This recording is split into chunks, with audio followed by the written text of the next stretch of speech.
Hello everybody, in this video I have another Christmassy scrapbook process to share with you. This one is for the Thompson's Craft Supplies design team. I am using the Prima Country in the Christmas, oh my goodness, Christmas in the Country collection. Oh dear, I really need a holiday. Anyways, I wanted a plain background for this one, so I chose this off-white textured cardstock, which was from just a pack of texture cardstock from, I think it was the range. And then I'm taking this paper from that Prima collection. I'm not going to try and mess up the name again, but that paper, I think it was called The Most Wonderful Time of the Year, and it has this sort of strip pattern, not an obvious strip, but you could cut it into strips. So that's what I did, because I wanted to make a sort of vague Christmas tree shape in my background. So what I did is I took all my 1, 2, 3, 4, 5.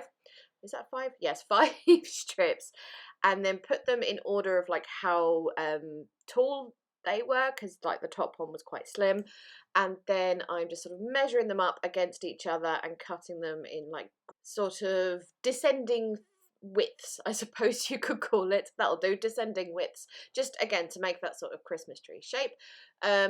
It was a bit too tall or a bit too big for the background. Why am I on my phone? Oh, I just put some music on. Probably should have cut that out, sorry.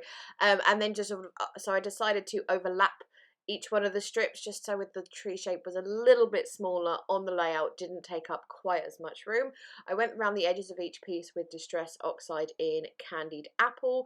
I did sort of hesitate and think, oh, maybe a green would look better because the, you know, more the colour of a Christmas tree, but I didn't have, or I don't have, an appropriate Christmassy green, so I went with the red instead.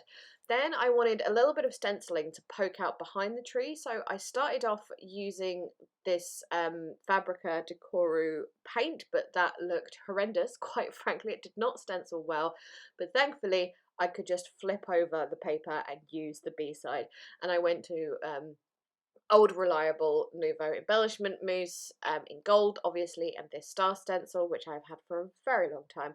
Can't remember where I bought it, probably AliExpress. And just having just a couple of little clusters of stars so they poke out behind that shape.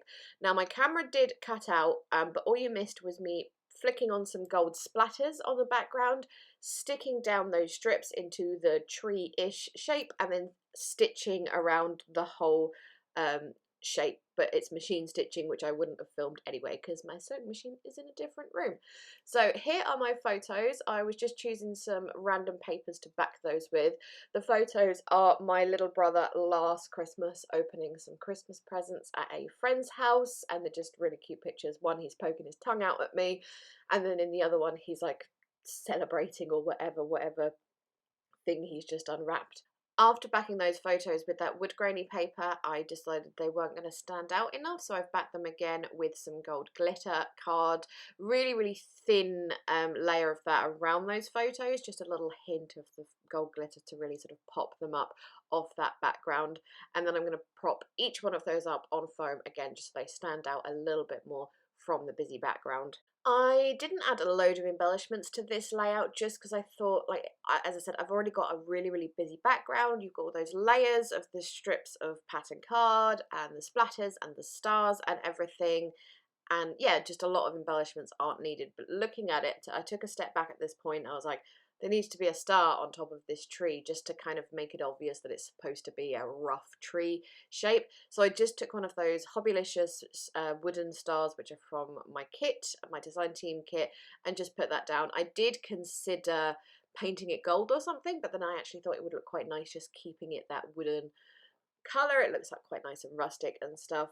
I took a 25 from the Prima ephemera pack and just popped that on top of the bottom photo like so, and then I'm going to embellish just with a few flowers and things really. Again, these are all Prima, and I just played around with those flowers for probably quite a while actually, figuring out what I thought would be the best place for each one of them. So they're actually kind of going up in steps or stages, and then I'm going to glue each one of those with, I'm not using 3D gloss gel in this layout, I'm using this slow drying tacky glue. That particular glue, I can never remember the brand of it. It's always listed in my Amazon storefront, which is always linked in the description box, but just so you know, if you are close to the range, it's always cheaper in the range. So just like if you can get to a range, don't buy it off Amazon With the flowers and things down, I'm then going to add some of the very beautiful Prima Satin crystals from the collection, and my placement of these is entirely based on where in the background either the stenciling or the splatters have messed up, like, you know, they've been smudged or whatever, like they don't look quite right, so I was just putting a crystal over those mess ups. I never understand how people like you see those people who do the very, I call them clean layouts, like they're usually a white background and just have a small area of the layout and then a few splatters and stuff, and the splatters and stenciling always look so perfect, and I can never do that. I always make a mess, but that's why we have crystals and Nuvo drops to cover those things up. I added that Merry and Bright chipboard piece right at the top as a title, and then with my Nuvo drops, which are in bright gold and autumn red, some of them, just like the crystals, are to cover up the messy spots, and then some of them just to kind of balance them out, because when I just covered up the messy spots, it was very leaning towards the right of the layout and it didn't look quite right, so I just balanced that out, adding a few more here and there. And there we go, the layout is finished. So thank you so much for watching. Please leave me a thumbs up if you enjoyed, chat to me down in the comments. This video will be going up on my birthday, Friday the 13th, so that means you have to be nice to me. I'm totally joking, but anyways, yes, relevant links in the description box as always, and I think that's about it. Thank you again. Bye bye!